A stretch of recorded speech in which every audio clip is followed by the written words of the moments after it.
In the ever-shifting landscape of global geopolitics, military power doesn't just lie in the size of an army or the number of tanks on the ground. It lies in the ability to rapidly project force, support allies, and shift the balance in critical regions. For decades, the United States has played a central role in maintaining that balance, and today that role is more vital than ever, especially in regions embroiled in armed conflict like Eastern Europe. One of the clearest examples of American military support in action is the delivery of advanced weapon systems to Ukraine, most notably the HIMARS rocket artillery system, using the massive C-17 Globemaster III, a true workhorse of the U.S. Air Force. Developed by Boeing, the C-17 Globemaster III isn't just an aircraft, it's a strategic asset. With its massive cargo bay, impressive range, and ability to take off and land on short, unpaved runways, the C-17 has become a lifeline for troops, equipment, and supplies around the world. From disaster relief in Haiti to active war zones in the Middle East and now the embattled fields of Ukraine, the C-17 can go where few aircraft can. But what's being delivered is just as important as how it's being delivered. Enter HIMARS. The High Mobility Artillery Rocket System, or HIMARS, is a mobile, high-precision rocket launcher that's changed the face of modern artillery. Mounted on a 6x6 truck, HIMARS can strike targets over 80 kilometers away with pinpoint accuracy. In some configurations, it can even reach beyond 300 kilometers. And when you combine that firepower with U.S. satellite-guided GPS targeting systems, you get a weapon that can knock out a high-value target with a single strike. Since Russia's full-scale invasion of Ukraine in February 2022, the U.S. and its NATO allies have ramped up military aid to Kiev. HIMARS quickly emerged as one of the most game-changing systems on the battlefield. Ukrainian forces have used it to strike Russian command centers, ammunition depots, logistics hubs, and other critical assets that were previously unreachable. Its impact has been not just tactical, but psychological. Russian troops now have to assume that any major facility within a vast range could be destroyed without warning. But HIMARS didn't just show up on Ukrainian soil on its own, it arrived courtesy of the C-17. The ability to load up heavy weapon systems like HIMARS, fly thousands of kilometers, and deliver them to makeshift airstrips in a conflict zone is no small feat. It's a logistical operation that involves coordination across air, ground, and even space assets. And it highlights one of the U.S. military's greatest strengths: strategic mobility. The C-17 can carry up to 170,000 pounds of cargo, including everything from armored vehicles and helicopters to pallets of ammunition and humanitarian aid. It's equipped with advanced avionics and navigation systems, allowing it to fly long missions without refueling and land in locations with minimal infrastructure. Whether it's a forward operating base in Afghanistan or a temporary airstrip in western Ukraine, the C-17 can get the job done. This kind of capability is what makes modern military alliances like NATO work. It allows the U.S. to not only promise support, but to deliver it fast and where it counts. But the story doesn't stop there. Beyond HIMARS, Ukraine has received a wide array of military aid from the West: anti-tank weapons, air defense systems, surveillance drones, and even armored vehicles. Each delivery represents more than just hardware. It's a message that Ukraine is not alone and that the international community is willing to stand up for the principles of sovereignty and territorial integrity. To Russia, this level of support has been viewed as a provocation.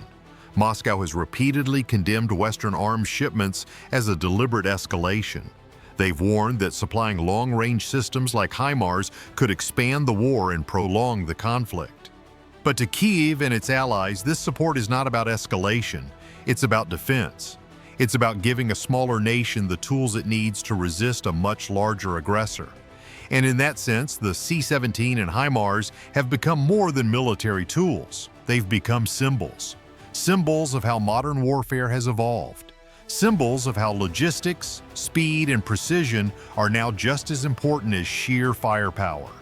And symbols of a new form of military diplomacy, one that merges technology, commitment, and the ability to act quickly in defense of allies and shared values. As the war in Ukraine continues, the C-17 Globemaster III will keep flying. It'll keep landing on rugged runways, delivering the equipment and support that Ukraine needs not just to survive, but to fight back, regain territory, and ultimately secure its future. And HIMARS will keep firing, striking deep into enemy territory, disrupting supply lines, demoralizing command centers, and showing that even in a brutal war, precision and speed can still shape the outcome. Together, they form a partnership between air and ground, between logistics and lethality, between a global superpower and a courageous ally. In the skies and on the battlefield, this is the new face of military support. But beneath the steel wings and launch rails lies a broader truth. Modern warfare is no longer just a contest of arms. It's a test of resolve, infrastructure, and adaptability. In Ukraine, this war has become a proving ground not just for Western technology, but for the very doctrine of combined operations and strategic partnership. Each mission flown by the C-17 represents more than a delivery. It represents weeks of intelligence coordination, supply chain synchronization, and political alignment. Every HIMARS strike, calibrated with NATO surveillance and battlefield intelligence, exemplifies a joint approach to warfare where precision replaces mass destruction and timing out maneuvers brute force. For the United States, this support isn't merely tactical, it's geopolitical. It signals to allies around the world that American promises are backed by capability. That when lines are crossed and borders are violated, U.S. military might can move swiftly, not in months, but in days. And not just in firepower, but in force-multiplying precision. For Ukraine, it means the difference between defense and deterrence. The presence of HIMARS has forced Russian generals to adapt their strategies, move their command posts farther from the front lines, and reconsider previously held terrain. Ukrainian forces, once outgunned and limited to defensive positions, are now launching counteroffensives with strategic depth because they have the reach.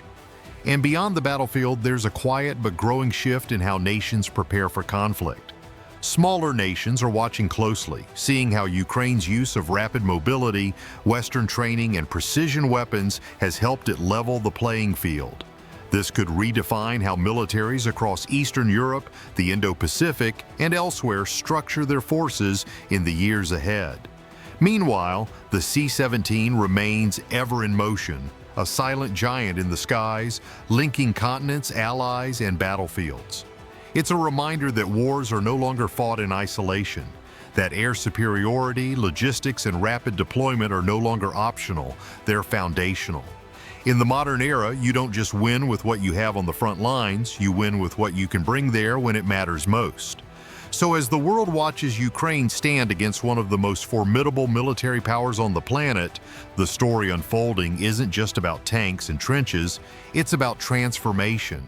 About how military aid delivered with speed and precision can shift the tide of war. About how partnerships between nations, when backed by real capability, can create ripple effects far beyond the battlefield. This isn't just the new face of military support, it's the blueprint for the future of modern conflict.